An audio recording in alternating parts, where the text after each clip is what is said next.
FM News Talk 97.1. On-demand audio. Yesterday, we spent a lot of time talking about SOPA, the Stop Online Piracy Act, as well as the president's decision to reject the Keystone Pipeline because apparently the United States is totally okay, and we don't need 20,000 plus jobs. We also don't need a boost in manufacturing, and it's just pretty much unbelievable because I thought that he honestly, maybe I'm being naive, really thought that he was going to at least push it through because I would have thought he wanted to appeal to blue-collar workers as opposed to environmentalists like Daryl Hannah, but I was wrong. Joining me on the phone right now has been one of the most vocal supporters of the Keystone Pipeline, Jack Gerard, with the American Petroleum Institute. Jack, good afternoon to you. Good afternoon, Dana. Thanks for having me on today. Of course. Were you surprised by the president's decision to reject this? Because it seemed, even for him, it seemed kind of, many people were thinking it was going to be a sure thing. Well, I think we're surprised only to the extent that one is shocked with this decision-making process. One has to ask themselves, what in the world was the president thinking?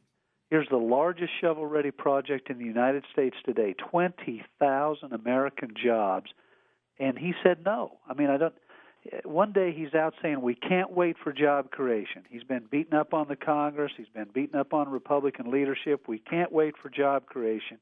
He's presented with the largest job creator in the country, and he says no. One has to seriously question, is he really interested in creating jobs in this country?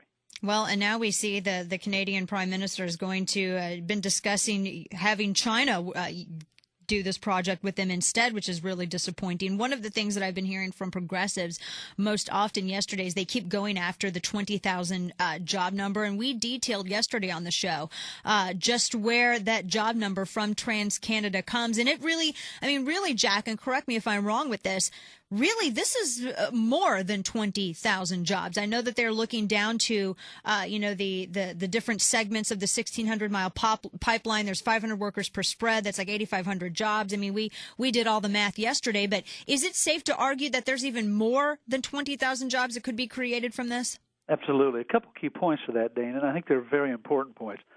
There are those who are critics of the oil and natural gas industry whose fundamental position is we shouldn't import anything from Canada and we shouldn't produce any of our own. These are the people that are trying to question the number of jobs that are created.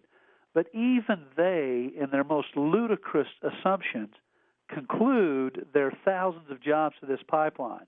So part of my rebuttal is, well, okay, let's argue about what the number should be, 20,000, 50,000, 2,000. The bottom line is it's a job creator. Right. How can you invest $7 billion in a 1,700-mile long construction project and not create a job? It's just ludicrous what they're saying. But to your point, even a more important aspect of this, the 20,000 jobs that would build this pipeline allow us to become more energy secure in this country. By 2035, it would facilitate the creation of 500,000 jobs. Wow. So this is merely a very small stimulus, a stimulus, I might add, that requires no taxpayer dollars, no special act of Congress. This is the pure free market saying there's a need for energy, we can become more energy secure, and at the same time, we can put a lot of our good citizens back to work in this country. And that is a fantastic point that I don't understand how this administration could not see this as a winner. It's a private enterprise. Taxpayers aren't on the hook for anything. It's not even from our industries as well. It's going to provide thousands and thousands of jobs for American workers. I don't know how the president is going to be able to reconcile his rejection of Keystone with union support coming up into this election. Do you? No, not at all. In fact, Dana, we have been in coalition with 15 organized labor unions as part of this effort. And I'll tell you, talking to them yesterday, they were hot under the collar. And we're working directly with their international presidents, a lot of whom are here in Washington or in Chicago, places like that.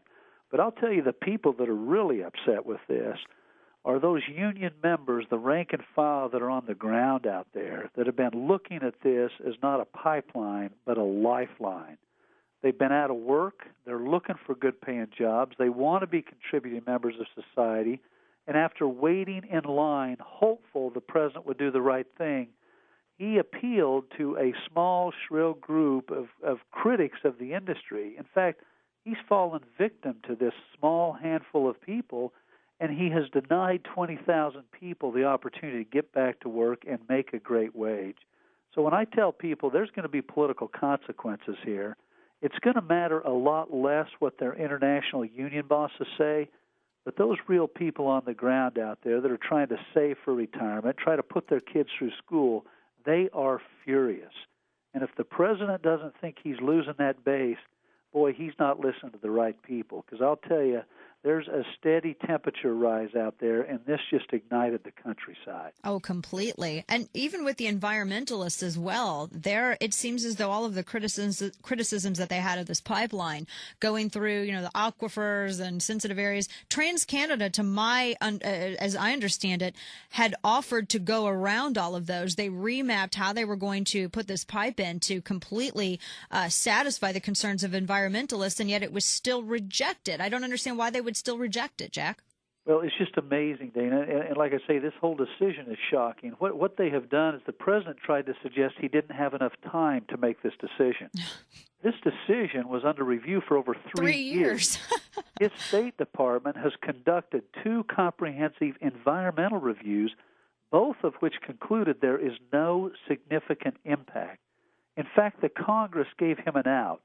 When the president first decided he was going to punt this decision to try to get it beyond the election, the Congress came back, I might add, on a bipartisan basis. 47 Democrats in the House said, Mr. President, you've got 60 days. Make the right decision. The only decision before the president was, is this in the national interest? The environmental issues have been dealt with. In fact, the Congress legislation said the environmental issues are done, complete, finished, that's over. Mr. President, is this in the national interest? And his decision yesterday essentially concluded a 1,700-mile pipeline creating 20,000 new American jobs that would make us more energy secure, allow us to rely less on resources from places like the Middle East, where we're having a conversation around the Straits of Hormuz. He rejects it. It's unbelievable. It's hard to imagine what must have been going through his mind to come to such a convoluted decision. And when you go against working in America's best interest in such a manner, we have to ask whether or not we've already lost the game. That's the other thing. This is there any chance still of? I feel like I'm doing a letter writing campaign to Canada, telling them, wait, please don't rule us out just yet. Give us till November. Is there any hope of salvaging this deal with Canada? Well, one of the things that hasn't been talked about much in the press, and it's something that in kind of a second wave of conversation needs to be had, Prime Minister Harper, the Canadian Prime Minister, was quoted 2 days ago as saying, essentially, I have been held hostage by my neighbor to the south. Ugh. And he said, I'm not going to do this anymore. He said, I can't put up with this. And I believe his direct quote was, bad political process.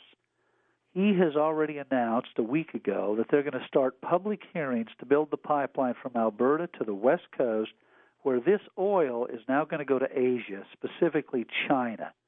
We're having conversations in this country how we compete with China. We hear the president repeatedly say, I'm worried about the Chinese. So what does he do? He denies our own energy future, requires us to be reliant on volatile parts of the world, and he enhances China's energy future by discouraging Canadian imports, essentially forcing the Canadian Prime Minister to ship their oil to Asia. It is unbelievable what this decision is all about. Well, this is, I think, going to have a major impact coming up in the 2012 elections. Jack Gerard with the American Petroleum Institute. Jack, we appreciate your voice out there. Dana, always good to be on the phone with you. Good luck to you. Take care. You too. We'll talk again soon. Thank you.